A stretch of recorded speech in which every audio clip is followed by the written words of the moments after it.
안녕하십니까, 레필입니다. 5월 6일이고요. 네, 두산 에너빌리티 이번 시간에는 제가 최근에는 이제 원자력 발전과 대형 원전, 그 다음에 SMR 소형 모듈 원전 관련된 소식을 좀 집중적으로 말씀을 드리면서 두산 에너빌리티에 대한 미래 가치를 중점적으로 좀 다루었습니다. 그리고 이제 두산 에너빌리티가 최근에 이제 맞닥뜨린 웨스팅하우스와의 그런 사실상 이제 두산 에너빌리티와의 직접적인 소송이라기보다는 우리나라의 한수원과 한전이 이제 진행하는 그런 원전 수출 프로젝트에 대한 그런 소송건이었기 때문에 약간 두산 에너빌리티는 제3자로의 그런 위치가 있죠. 그래서 사실상 뭐 직접적인 타격이 있을 수도 있고 뭐 없을 수도 있는데요. 아무튼 네, 그런 상황 속에서 지금 가치를 계속 어필을 해왔습니다. 자, 그래서 이러한 좀 복잡한 상황이 벌어지니까 원전 산업이 제대로 이제 예상처럼 잘 진행이 되지 않으면 두산 에너빌리티에 대한 가치가 없는 것이 아닌가. 그리고 앞으로에 대한 그런 원자력 발전에 대한 향방이 어떻게 될 것인지 불확실하지 않은가. 네, 그런 것들에 대해서 계속 이제 의문을 가지시는 분들이 계실 것 같습니다. 자, 그러나 이제 제가 한 번 더 강조를 드리고 싶은 것은 두산 에너빌리티는 SMR과 원전만 사업을 영위하고 있는 것이 아닙니다. 그래서 먼저 제가 이 두산 에너빌리티 홈페이지를 이렇게 좀 보도록 하겠습니다. 자, 사업 분야를 보시면 크게는 에너지 솔루션 시스템 사업, 그 다음에 플랜트 기자재 서비스 사업, 플랜트 EPC 건설 사업, 소재 제작 사업 이렇게 네 가지로 나뉘어져 있습니다. 그 중에 에너지 솔루션 신사업은 해상풍력 가스터빈 소형 모듈 원전 소소에너지 ESS가 되고요. 그 다음에 이제 플랜트 기자재 서비스 사업은 원자력 발전용, 화력 발전용, 복합 화력 발전용, 수력 양수 발전용이 있습니다. 우리가 생각하는 그 대형 원전에 대한 프로젝트는 원자력 발전용이 될 것 같습니다. 그 다음에 이제 플랜트 EPC와 건설 사업입니다. 이것도 이제 플랜트 EPC는 전반적인 이제 설계라든지 그런 시공 일 다 다루어서 한 번에 건설하는 사업을 말하는 거고요. 그래서 플랜트 EPC에도 아마 원자력 발전 EPC 건설이 있습니다. 대표적으로는 이집트 원전에 대한 수주겠죠. 그 다음에 워터 EPC 건설 사업, 워터 EPC는 아마 해수 담수화 플랜트를 얘기를 하는 것 같습니다. 그 다음에 이제 소재 사업, 제작 사업으로 해서 3D 프린팅 제조와 주조 및 단조가 있습니다. 네, 그래서 이렇게 아주 여러 가지 사업이 있고요. 그 중에 이제 원자력 발전이 차지하는 비중이 사실상 두산 에너빌리티의 전성기만큼 지금 상황에서는 크지는 않습니다. 네, 그래서 원자력 발전도 중요하지만 사실상 그 외에 나머지 이 신사업들도 상당히 중요하다는 것을 좀 강조를 드리고 싶고요. 당연히 이제 원자력 사업이 잘 되면 이 두산 에너빌리티가 훨씬 더 주가가 탄력 있게 올라갈 수 있겠지만 꼭 거기에 올인한 것이 아니더라도 네, 그 사업이 조금 늦게 더디게 진행이 되더라도 결국에는 두산 에너빌리티가 영위하는 사업 다른 부분들이 많기 때문에 괜찮다라고 말씀을 드리고 싶습니다. 자, 그런 의미에서 이번 시간에 이제 두산 에너빌리티가 다루고 있는 다른 원자력 발전 이외에 다른 사업들에 대해서 다시 한번 체크를 하는 시간을 가져보려고 하고 있고요. 여러분들이 제가 두산 에너빌리티를 2020년부터 좀 이제 계속 분석을 해 왔는데요.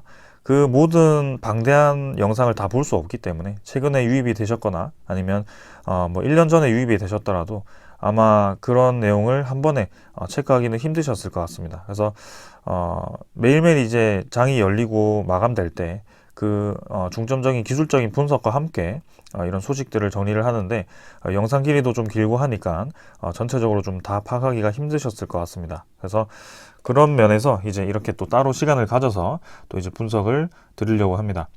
자, 먼저 제가 초점을 둔 사업은요, 해상풍력입니다. 두산 에너빌리티는 해상풍력 사업을 영위하고 있고요. 특히 이제 풍력 모델 라인업을 보시게 되면 해상풍력의 라인업이 3.3MW, 5.5MW, 그 다음에 8MW, 그리고 이제 3MW도 이렇게 있습니다. 그래서 총 4가지의 모델이 있고요. 지금 이제 DS205 8MW짜리는 국책 사업으로 인해서 개발이 완료되었고, 작년에 인증을 받았습니다. 그래서 8메가와트급을 상용화를 이제 곧 앞두고 있는 상황이고요. 8메가와트급을 보시면 확실히 이 같은 풍속에 있어서도 이 효율이 좋아서 많은 에너지를 생산할 수 있는 것을 볼 수가 있습니다.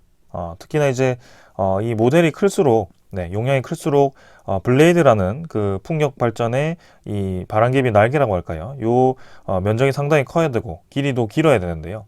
그렇기 때문에 상식적으로는 바람이 세게 불어야지 이게 잘 돌아가겠죠. 근데 이 두산 에너빌리티가 개발한 이 풍력 이 8메가와트급은 저풍속 우리나라의 저풍속 환경에 특화된 모델로 개발을 한 것이고요.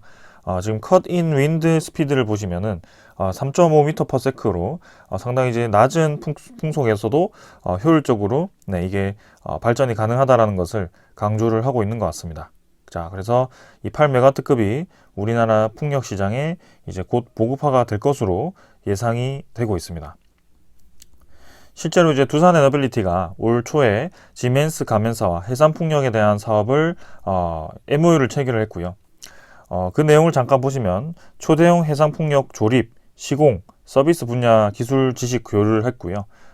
국내 해상풍력 시장에 참여 확대를 하고 국내 생태계 활성화를 강화하는 입장에서 협력을 하게 되었습니다. 그래서 두산 에너빌리티가 확실히 이제 제조 입장에서 강자입니다. 그래서 지멘스 가맹사도 전 세계적으로 풍력 보급 실적이 상당히 거의 1위죠. 1위 기업이기 때문에 우리나라 풍력 시장에도 상당히 이제 관심이 많을 것으로 보이는데요. 지멘스 가맹사가 그냥 우리나라에 들어와서 새로 공장을 세우고 그것을 공장을 세우고 다시 생산을 하는 데는 좀 많은 비용이 들 수 있고 시간이 들 수 있기 때문에 이렇게 두산 에너빌리티처럼 이미 이제 풍력 발전에 대한 기자재를 공급할 수 있는 공장이 완공이 되어 있고 그런 기업들과 이제 협력을 한다면 오히려 지멘스 가맹사 입장에서는 서로 윈윈하는 전략으로 이 시장을 빠르게 점유할 수 있다라는 그런 장점도 있을 것 같습니다. 자, 그래서 그런 면에서 이 지멘스 가맹사와 이제 지식 교류 및 교육을 추진하고 그다음에 국내 부품업체의 발굴과 육성을 하고 O&M 서비스 등 이제 다양한 분야에서 기술 협력을 하겠다라는 내용을 이렇게 협의를 했습니다. 그래서 최근에 이제 두산 에너빌리티가 초점을 가지고 있는 사업 중에 하나가 기자재 공급과 서비스 저렇게 이제 O&M을 이용하면서 OEM이죠. OEM을 이용하면서 서비스를 공급하는 그런 것들을 목표로 하고 있고요. 기자재와 이제 서비스를 공급하면서 매출 실적을 달성했을 때 확실히 이제 플랜트 건설이라든지 그런 면에서 본다면 수익성이 훨씬 개선될 수 있다는 것을 말씀드리고 싶습니다. 그래서 두산 에너빌리티가 지금 이제 기자재 공급 위주로의 그런 사업이 풍력과 잘 맞아 떨어진다라고 한번 강조를 드리고 싶고요. 그리고 이제 두산 에너빌리티가 실제로 해상 풍력에 대한 실적이 수주가 있는지에 대해서 한번 살펴봐야 됩니다. 자, 요거는 사업 보고서고요. 아직 우리 1분기에 대한 잠정 실적은 나왔지만 1분기에 대한 분기 보고서는 아직 나오지 않았기 때문에 분기 보고서는 나오면 여러분들과 함께 다시 한번 분석을 해보겠습니다. 자, 일단 사업 보고서에서 사업의 내용을 보게 되면 여러분들도 이제 기업에 투자를 하기 위해서는 이 사업 보고서를 이용해서 전반적으로 한번 이 모든 내용들을 한 번씩 쭉 읽어보시는 것을 저는 추천을 드립니다. 특히 이제 재무제표, 이 유동 비율이라든지 부채 비율, 그 다음에 그런 손실 이런 것들을 보는 것도 중요하지만 사실상 사업의 내용을 보아서 원재료가 얼마나 드는지, 그리고 생산 설비가 얼마나 구축이 되어 있는지, 그리고 그 수주가 얼마나 되어 있는지, 그리고 이 생산 설비가 구축이 되어 있는데 그 가동률이 얼마나 되는지 이런 것들을 좀 전반적으로 살펴볼 필요가 있다라고 생각을 합니다. 그리고 위험 파생 상품이 또 있는지도 볼 수 있기 때문에 그런 것들을 한번 전반적으로 살펴보심이 좋을 것 같습니다. 자, 일단은 생산 설비 쪽에 들어가면 이렇게 원자재에 대한 가격 변동도 있고요. 생산 능력 이런 것도 있습니다. 그래서 대표적으로 원자로 생산 능력을 보시면 1400메가와트급을 1년에 5기를 생산할 수 있는 그런 능력이 됩니다. 상당히 크죠. 그래서 원자로도 이제 수주를 많이 할수록 두산 에너빌리티가 훨씬 공장에 대한 그런 능력을 발휘할 수 있는 좋은 상황이 됩니다. 그리고 생산 능력 보시면 스팀 터빈, 증기 발생기, 보일러, 가스터빈, 뭐 발전기, BOP, 풍력 이렇게 있습니다. 풍력 발전은 지금 8메가와트급은 없지만 5.56메가와트급으로 20기를 생산할 수 있는 능력이 되고요. 1년에 111메가와트급을 건설할 수 있는 능력이 됩니다. 네, 담수 처리 설비도 이렇게 나와 있고요. 그래서 지금은 해상풍력 위주로의 좀 실적을 보려고 하는 건데, 일단 여기에는 평균적인 당해 사업 연도의 공장 가동률이 나옵니다. 그래서 생산 능력이 뛰어나도 공장이 잘 돌아가지 않으면 크게 뭐 효용이 없죠. 근데 지금 두산 에너빌리티를 보시면 이 보일러와 터빈, 원자력 등은 이제 70% 정도를 돌리고 있고요. 주조품, 단조품, 금형 공구강은 90% 이상을 돌리고 있습니다. 그만큼 이제 두산 에너빌리티가 지금 장사가 잘 되고 있다. 지금 바쁘게 공장이 돌아가고 있다라고 이해를 하시면 될 것 같고요. 원자력이라든지 그런 터빈 쪽에서는 조금 더 가동률이 높아지면 좋겠는데 그 내용은 이제 2023년도 들어서는 달라질 수도 있기 때문에 한번 새로 보겠습니다. 당연히 이제 두산 밥캣 같은 경우는 평균 뭐 산업 차량이라든지 그런 쪽은 상당히 이제 가동률이 높습니다. 그래서 두산 퓨얼셀도 그렇고 전반적으로 지금 두산 에너빌리티의 그 그룹사들이 다들 장사가 잘 되고 있다, 라고 보시면 되겠습니다. 자, 이제 신규 수주에 대한 대표적인 내용을 보시게 되면 이렇게 두산 에너빌리티가 2012년 동안 1년 동안 수주했던 대표적인 프로젝트가 나옵니다. 이 중에 이제 제주 한림해상풍력 기자재 FSA 해서 해상풍력 관련해서 수주를 한 내용이 있습니다. 지금 이제 3,500억 원 정도가 되고요.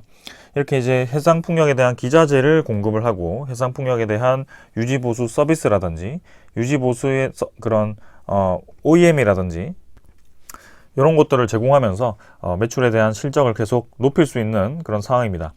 특히 이제 두산 퓨얼셀 같은 경우도 수소 연료 전지를 깔아주고 끝나는 것이 아니고 그것을 이제 운영을 해주고 계속해서 장기 유지 보수 계약을 하면서 매출 실적을 높여가고 있는 상황이고요. 그렇게 된다면 계속해서 이제 그런 이 제품들이 많이 세계에 깔릴수록 이 수익률이 높아질 거고 매출에 대한 실적도 높아질 겁니다. 그래서 시간이 지남에 따라서 점점 이제 수익성이 커지는 그런 사업이기 때문에 기대를 할 만하다라고 말씀을 드리고 싶네요. 자, 그 다음에 이제 뭐 원자력 발전 관련해서는 신고리 원자력 556호기 주설비 공사, 뭐 그 다음에 신한울 1, 2호기 하자 보증 연장, 그 다음에 뭐 이집트 원전의 뭐 1조 6천억짜리 EPC 건설, 그런 것들이 좀 있네요. 그래서 그 다음에 UAE 1호기에서 4호기도 하자 보증 기간 연장으로 해서 2천억 정도를 수주를 했습니다. 그래서 우리 눈에는 사실 뭐 눈에 띄게 큰 프로젝트가 아니면 언급이 잘 되지 않지만 실제로 두산 에너빌리티의 지금 사업성을 보게 되면 기자재 공급 및 서비스입니다. 그래서 그런 관점에서 본다면 이런 짜잘짜잘한 프로젝트들이 계속해서 수주가 되고 있다라고 보시면 될 것 같고요. 꼭 크게 수주가 되어서 뉴스에 뜨지 않더라도 지금은 전반적으로 사업성이 좋아지고 있다라고 이해를 하시면 되겠습니다. 자, 지금 제주 해상풍력 위주로 두산 에너빌리티가 공급이 있고요. 실제로 이제 두산 에너빌리티 해상풍력의 공급 실적을 살펴보게 되면 홈페이지에 이렇게 잘 나와 있습니다. 우리나라 국내 해상풍력의 전체 실적은 1663메가와트급이고요. 두산 풍력 실적은 339메가와트급입니다. 그래서 전체 시장의 4분의 1 정도죠. 25% 정도를 두산 에너빌리티가 해상풍력을 공급했다라고 보시면 될 것 같고요. 모두 97기입니다.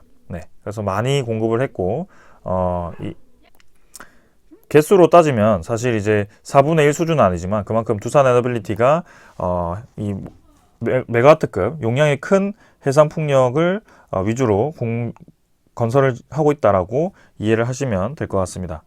자, 실제로 이제 납품을 한 내용을 보시면 3메가와트급을 전남 영광에서 실증을 했었고요. 그래서 3메가와트급을 이제 14개죠. 14개 정도를 전남에 건설한 것 같습니다. 그리고 5.5메가와트급을 제주 김영에 실증 사업을 해서 이렇게 21메가와트급을 또 4개 정도를 한 것 같고요. 그 다음에 제주 한림 해상풍력을 100메가와트급 그다음에 제주 탐라 해상풍력을 30메가와트급, 서남권 또 이렇게 해상풍력을 60메가와트급을 이제 건설 준비 중으로 보여집니다. 자, 그래서 실제로 지금 해상풍력에 대한 수요가 두산에너빌리티도 지금 꽤 있고요. 건설 진행 중입니다. 네, 이 초록색으로 표현된 것은 건설 진행 중인 프로젝트라고 이해를 하시면 될 것 같습니다. 앞으로도 우리나라에 계속해서 이제 해상풍력 단지가 증대될 거고요. 이 동쪽과 서쪽에 그런 큰 프로젝트들이 많이 이행이 될 것 같습니다. 그런 과정 속에서 두산에너빌리티가 지금 전체 실적의 4분의 1 정도를 차지한다라고 했을 때 앞으로도 많은 해상풍력을 수주할 것으로 기대가 되고요. 증권가에서도 이미 두산에너빌리티의 해상풍력 기자재 수주를 매년 이제 1조 원 수준으로 분석을 하고 있습니다. 네. 지금 당장 2023년에 그렇게 된다는 것이 아니고 이제 시간이 지나면서 2024년, 2025년으로 갈수록 점점 그 수량이 늘어날 거고요. 거기에 대해서 기대를 충분히 할 수 있는 그런 상황입니다. 자, 그 다음에 이제 바로 이제 뉴스가 하나 나왔었습니다. 요건 이제 며칠 전에 나왔는데요. 5월 3일자로 나온 기사를 보시면 민간 주도 해상풍력 사업 규모를 3배로 이제 확대를 한다라고 하는데요. 제주 풍력 발전 심의위입니다. 그래서 탐라 해상풍력의 변경 계획안이 통과가 되었다라고 얘기가 나왔습니다. 내용을 좀 살펴보시면 제주자치도 풍력발전사업심의위원회는 사업 규모를 30메가와트급에서 102메가와트급으로 확대하는 계획을 담은 탐라 해상풍력 발전 지구 지정 변경 계획안을 통과를 시켰다고 합니다. 그래서 해양 생태계의 영향을 분석하고 사업 면적을 최소화하는 방안을 담은 것으로 이렇게 제시를 했고요. 해당 사업은 현재 해상풍력 단지에서 북서쪽으로 이렇게 떨어져 있는데 용량이 중요하죠. 8메가와트급 높이 230m 가량의 풍력 발전기 9기를 설치하는 내용을 담고 있습니다. 그래서 심의 결과를 통보하고 조치 계획을 받고 이제 다음 달 안에 도의회에 동의안을 제출할 예정인데요.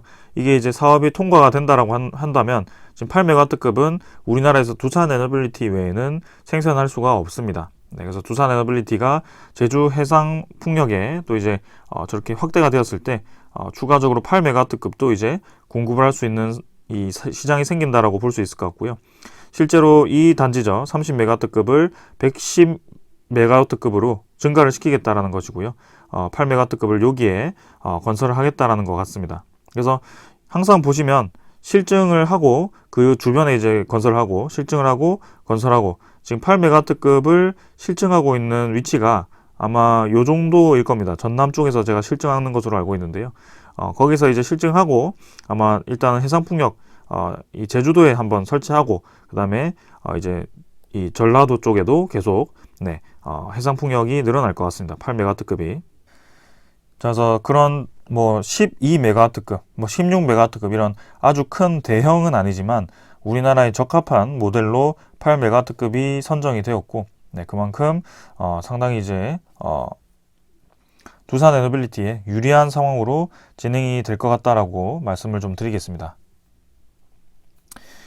자, 그리고 지금 이제 보실 것은 IR 자료입니다. 이 IR 홈페이지에 들어가서 IR 자료를 볼 수 있는데요. 2023년 1분기 실적을 나타낸 IR 정보입니다. 우리가 이제 뉴스로 접근하거나 그런 소식에 의하면 사실 매출과 영업이익 그런 것들만 접근을 했죠. 그래서 우리가 봤던 것은 이건데요. 일단 실적부터 다시 한번 살펴보겠습니다. 자, 내용을 한번 보시면 이 표제부터 한번 볼게요.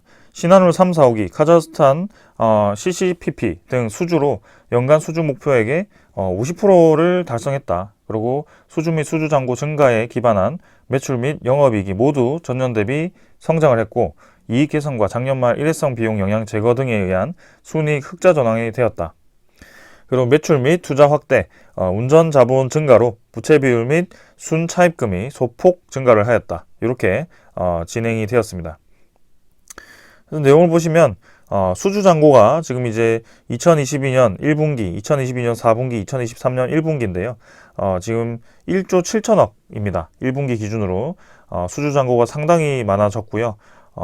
이전에 작년, 재작년 비교해서는 수주 잔고가 상당히 많은 편으로 진행이 되었습니다. 그리고 1분기 기준으로 원래 두산 에너빌리티 특성상 1분기에 매출액이 적다라고 말씀을 드렸는데요. 작년 대비해서는 지금 3천억 가까이 늘어난 모습이고요. 영업이익도 850억으로 많이 개선이 되었습니다. 그리고 당기순이익도 368억으로 개선이 좀 되었고요.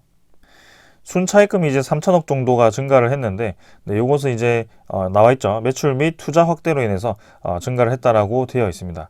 하지만 이제 두산 에너빌리티가 부채 비율이 많이 늘어나지도 않았고, 아직까지도 현금성 흐름이 부족하지 않기 때문에 추가적인 그런 뭐 유상증자라든지 블록딜을 수행하지 않을 거라고 말씀을 드리고 있고요. 제가 어제도 말씀드렸지만 만약에라도 이제 현금 확보를 하게 된다면 두산 밥켓에 대한 지분을 블록딜할 가능성도 있다라고 말씀을 드렸습니다. 그래서 그런 것들에 대해서 너무 초점을 두지 않으셨으면 좋겠습니다.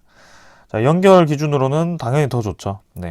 매출액은 조금 4분기보다는 줄었지만 영업이익이 엄청나게 증가했고요. 당기순이익도 1,700억 가까이 해서 이렇게 좋아졌습니다. 자, 그럼 이제 올해 수주 물량에 대해서 한번 보겠습니다. 수주가 이제 4.3조 원이 진행이 되었고요. 그러면 이제 나머지 하반기에는 어떻게 수주를 할 수 있을지에 대해서 생각을 할 수가 있습니다. 여기 보시면 파란색은 원자력, 하늘색은 EPC, 녹색은 신재생, 그 다음에 회색이 서비스인데요. 실제로 이제 뭐 신한울 3, 4호기 수주했으니 이제 하반기에는 큰 수주가 없지 않느냐.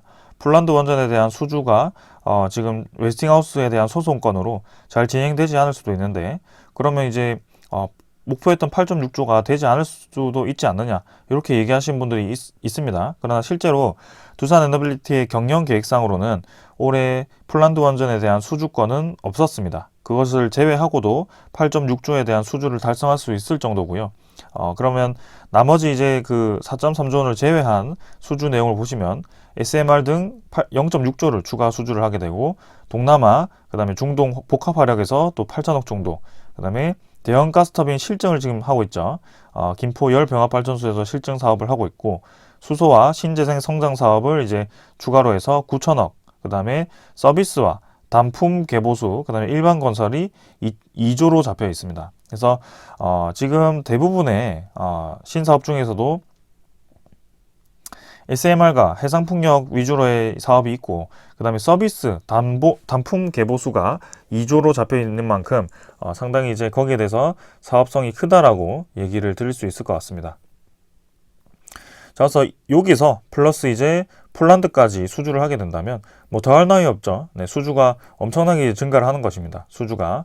그리고 뭐 체코 원전이라든지 그런 것들이 이제 내년으로 잡혀 있는데, 두산 에너빌리티에 대한 그런 지금까지의 사업성도 좋은데 좋아지고 있는데, 그런 대형 원전까지, 그동안 막혀있던 대형 원전까지 잘 되게 되었을 경우에는 우리가 예상하는 것보다 더 기업이 좋아지는 거죠. 자, 그래서 이렇게 수주가 진행될 것이다 라고 말씀을 드리겠습니다. 그 다음에 요거는 복합화력에 대한 프로젝트에 대한 설명인데요. 뭐 지금은 중앙아시아 쪽에서 수주를 한 게 이제 최초다라고 이렇게 내용이 나오고 있고, 그 이외에 뭐 중동이라든지 이런 쪽에 복합화력에 대한 수요가 있고 거기에 대해서 실적 확대를 할 수 있다라는 내용입니다. 크게 뭐 더 말씀드리지 않고 넘어가도록 하고요. 그 다음에 김포 열병합 발전에 대한 내용입니다. 가스터빈 개발 일정이 13년도부터 진행이 되었고요. 19년도에 초도 가스터빈 제작했고, 21년도에는 엔진 시험이 완료되었고, 2022년 3월에 김포 열병합 가스터빈 출하를 해서 23년 3월에 개통 병입과 그 다음에 시운전 온트랙을 진행을 했습니다. 그래서 7월에 김포 열병합 발전 상업 운전을 예정을 하고 있다라고 보시면 될 것 같고, 24년까지 실증을 거치고 나서 이제 잘 진행이 되면 본격화되는 시점이 2024년 5년 정도가 될 것 같습니다. 상업화가. 그래서 가스터빈도 향후 사업 계획을 보시면 한국형 표준 복합 수주 가속화입니다. 그래서 23년 상반기에 보령 신복합 수주 추진을 하고요. 국제과제 실증에 이은 최초 상업 프로젝트 수주를 진행을 하고 있습니다. 그리고 2023년 하반기에는 분당 열병합 수주를 추진하고 있습니다. 그래서 올해만 하더라도 지금 2건의 프로젝트를 수주를 준비를 하고 있고, 그다음에 수소 터빈 개발을 진행하고 있는데 이제 20% 혼소 발전 기술 개발로 석탄 발전의 점진전 대체 및 수소 혼소를 상용화한다. 그리고 김포 실적 기반 대형 수소 혼소 터빈 계약 추진입니다. 2024년이죠. 그리고 이제 북미 시장 진출입니다. 네, 이렇게 이제 세 가지로 진행이 되고 있다라고 이해를 하시면 되겠습니다. 그다음에 이제 원전 소식인데요. 원전은 체코 24년 3월에 신협 우선 협상자 대상자 선정이고요. 폴란드는 이미 거의 우리와 1대1로 진행을 하고 있습니다. 23년 7월에 원전 건설 타당성 조사가 착수가 되기 때문에 빠르면 이제 그때 본계약이 체결될 수도 있다라고 얘기했지만 사실상 시간이 좀 더 필요해 보이고요. 이 체코와 폴란드는 지금 웨스팅하우스와의 그런 소송전으로 좀 이제 수주에 대한 불확실성이 자꾸 언론화가 되고 있지만 이미 우리나라가 상당히 유리한 입지를 차지하고 있다라고 보여지고, 웨스팅하우스에 대한 소송전도 결국에는 웨스팅하우스가 모든 프로젝트를 다 수행할 수도 없고, 네, 지금은 협상을 위한 그런 유리한 포지션 차지를 위해서 좀 강하게 나오고 있다라고 얘기를 드렸습니다.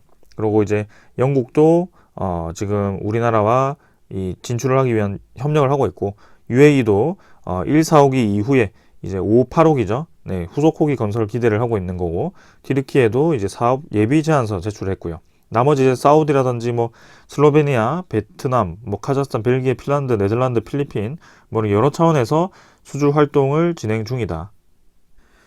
자, 그래서 대형 원전 사업도 이렇게 가능성이 있다라는 것이고, 그 다음에 우리가 초점을 두고 있는 것도 SMR 사업. 네, 이 SMR 사업은 어제 열심히 말씀을 드렸기 때문에 좀 지나가도록 하겠습니다.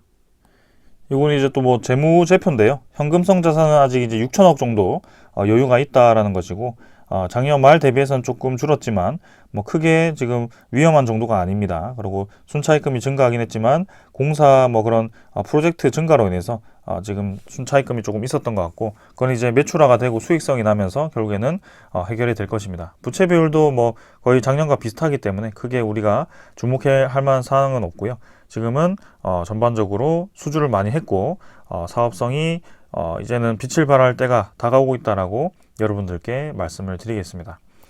자, 그래서 지금 두산 에너빌리티 원자력 발전 이외에도 이런 해상풍력과 같은 큰 프로젝트가 있다라고 좀 강조를 드렸고요.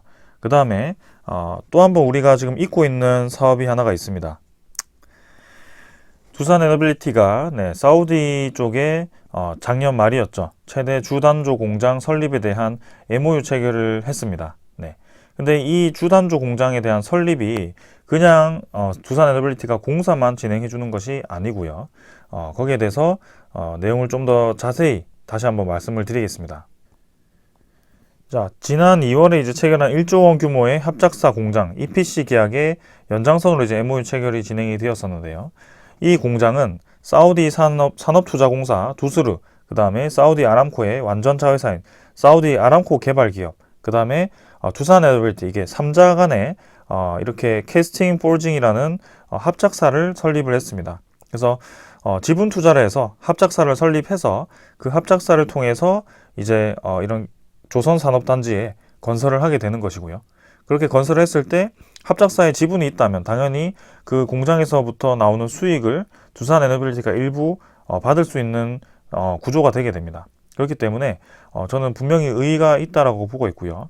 이 주단조 공장이라고 본다면 세계 최대의 주단조 공장이라고 본다면 앞으로 여기 큰 공장에서 생산할 수 있는 부품이 얼마나 많을지 상상을 할 수가 없습니다. 그래서 사우디 같은 경우는 또 이제 네옴시티라는 그런 큰 프로젝트를 준비하는 차원에서 또 이렇게 연간 6만 톤의 주단조품을 생산할 수 있는 규모로 진행을 하고 있는 공장이고요. 2025년 1분기에 완공될 예정입니다. 그래서 여기서 사우디 내 석유화학 플랜트용 펌프, 밸브, 조선해양 플랜트용 기자재에 들어있는 주단조 소재가 이제 생산될 거고요.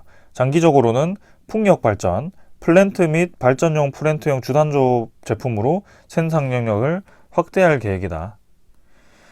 그래서 글로벌 시장 조사 업체에 따르면 사우디와 UAE를 중심으로 GCC 지역 주단조 소재 시장 규모는 2028년 기준 연간 2조 원까지 확대가 될 것이다 라는 것입니다.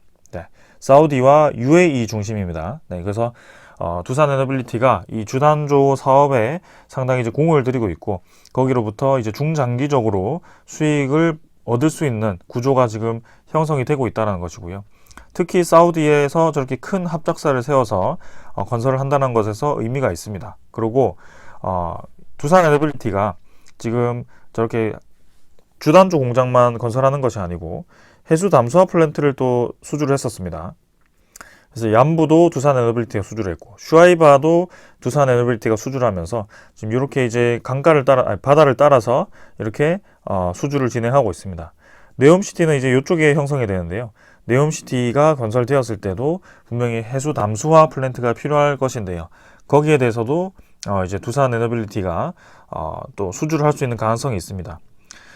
이전에 제가 한번 강조를 드렸었는데요. 두산에너빌리티를 포함한 수처리 기업들을 이 네옴시티 추진하기 위해서 사우디에서 우리나라 기업들을 만나다라고 합니다. 그래서 이 네옴시티는 서울의 47배죠. 네, 그 면적을 차지하고 있고, 장기적으로는 이제 800만 명 이상의 그런 인구를 모아놓는 그런 도시이기 때문에 결국에는 이제 해수 담수화 플랜트가 필요하게 됩니다. 네, 그래서 적어도 이제 3개 정도는 건설을 해야 되지 않을까라는 생각이고요. 2028년까지인가요? 그 네옴시티에 대한 입주를 시작한다라고 하니, 그때까지 해수 담수화 플랜트 완공을 위해서는 적어도 이제 올해 하반기, 내년쯤에는 소식이 좀 나와야 되지 않을까라는 생각입니다. 그래서 지금 우리가 사우디 쪽에서도 지금 네옴시티 한참 불타오르다가 조용하게 진행이 되고 있는데, 지금 사업은 잘 진행되고 있는 것 같고요. 두산에너빌리티가 또 한번 사우디 쪽에서 수주를 할 수 있을지도 한번 기대를 해보겠습니다. 그리고 제가 지금은 자료를 또 정리를 하지 않았지만, 그 UAE에 대한 무바달라, 그 국부 펀드도 우리나라를 5월 달에 방문해서 또 그 에너지 기업에 투자를 하는 그런 이 구체적인 내용을 오픈할 수 있는 그런 계기가 될 수 있다라고 얘기를 했는데요. 분명히 이제 두산에너빌리티 저는 유리할 거라고 보고 있습니다. 분명히 지금 중동 쪽에서도 SMR 사업에 관심을 가지고 있고 신재생에너지에 관심을 가지고 있기 때문에 특히 이제 이 대형 원전도 UAE 쪽에서는 바라카 원전을 이 원자로를 공급한 기업이 두산에너빌리티이기 때문에 아주 여러모로 투자하기 좋은 기업이 아닐까라는 생각이고요. 특히 사우디 쪽에서도 주단조 공장이라든지 해수 담수화 플랜트 이런 것을 건설하는 것을 보았을 때 중동 국가 입장에서는 두산에너빌리티에 대한 기술력이 빠질 수가 없는 그런 상황일 겁니다. 그래서 추후에 또 어떤 소식이 나올 수 있는지 그런 것들을 한번 살펴보도록 하고요. 오늘 제가 준비한 이 내용은 여기까지입니다. 그래서 대형 원전에 대한 프로젝트를 제외하고도 이렇게 이제 많은 가능성을 볼 수 있는 기업이기 때문에 저희가 지금까지 투자를 계속 이어왔던 것이고요. 지금 공들여서 이제 계단식으로 올라가다가 한번 이제 뚝 떨어지긴 했지만 분명히 이제 다시 한번 힘차게 올라갈 수 있는 자리를 만들고 올라갈 수 있을 거라고 보고 있습니다. 그리고 다행히도 국제 유가가 좀 반등을 해주면서 관련 기업들이 미국 이 증시의 에너지 기업들이 좀 상승을 해 주었고요. 뉴스케일 파워도 계속해서 하락을 하다가 이제 끝내고 좀처럼 이제 반등이 좀 나왔습니다. 자, 그래도 이제 다음 주에는 뭐 옵션 만기라든지 그런 이제 MSCI 리밸런싱이라든지 그런 이벤트들이 좀 있기 때문에 그런 것들을 한번 주의 깊게 보면서, 그리고 CPI 지표 발표도 있기 때문에 그런 것들을 좀 보면서 대응을 해보겠습니다. 그러나 그런 지표 발표가 나와서 주가가 흔들린다고 하더라도 그건 단기적일 뿐이고요. 우리는 결국에는 이러한 기업에 대한 성장성 그리고 사업성에 대해서 보고 계속 투자를 하고 있는 것이기 때문에 꾸준히 이런 것들을 좀 집중해서 분석을 해보도록 하겠습니다. 자, 여기까지 하겠습니다. 감사합니다.